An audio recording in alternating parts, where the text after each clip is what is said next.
경기도 이천 물류창고 사고는 참 뼈아픈 사고입니다. 똑같은 사고가 12년 전에도 있었는데 이런 일이 그대로 녹화 테이프를 보듯이 반복되는 이 현실에 정말 무한한 책임을 느낍니다. 우리 사회 구석구석에 여전히 재난 안전망이 제대로 갖춰져 있지 않고 있다는 것을 확인할 수 있었습니다. 인화 물질 작업과 발화성 작업을 동시에 진행한다는 것은 시간과 돈을 아끼기 위해서 사람의 생명을 가볍게 여긴다는 것, 바로 그겁니다.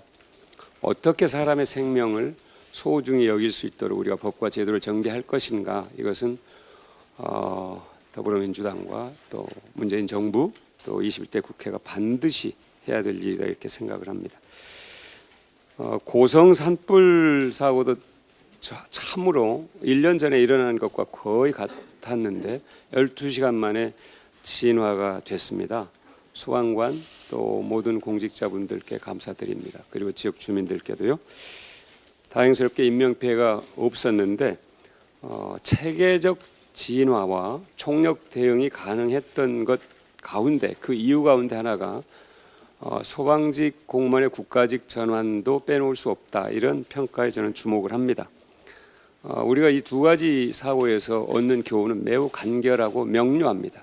지적된 문제에 대해서는 즉시 바로잡는 것, 그리고 제시된 처방에 대해서는 즉시 실행하는 것, 이것이 우리 주변의 재난안전망을 갖추는 매우 중요한 실천 덕목이 될 것입니다.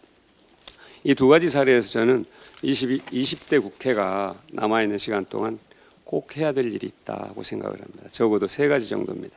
하나는 국가 재정 운영의 철학과 원칙을 확립하고 사회적 합의를 도출해내는 노력을 20대 국회가 마지막까지 할 필요가 있다고 봅니다. 우리가 긴급 재난지원금을 놓고 70%에게 줄 것이냐 100%에게 줄 것이냐, 제가 보기에는 불필요한 논란으로 사회적 국가적 에너지를 소모했다고 봅니다. 그리고 또 하나는 이 과정에서 꼭 끼어들었던 것이 재정 건전성입니다. 재정 건전성, 사실은 어디에 법적 근거도 없는 이 재정 건전성을 놓고 논란을 벌인 것조차 저는 이것도 불필요한 것이 아니었는가.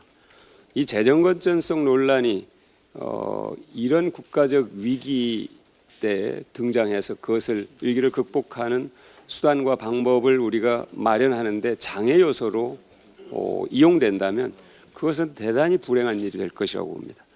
코로나는 물론이고 양극화, 저출생, 고령화, 이 모든 문제를 앞두고 재정 건전성에 대해서 우리가 다시 한번 생각을 하고 국가 재정 운영의 철학과 원칙을 분명하게 확립할 필요가 있다, 이렇게 강조해서 말씀을 드리겠습니다. 둘째는 고용 안전망 구축을 위한 관련 법안을 당장 통과시키는 것입니다. 코로나 감염병 방역에서 굉장히 중요한 바탕이 됐던 것이 전 국민 건강보험 제도라고 지적하는 전문가들이 많이 계십니다.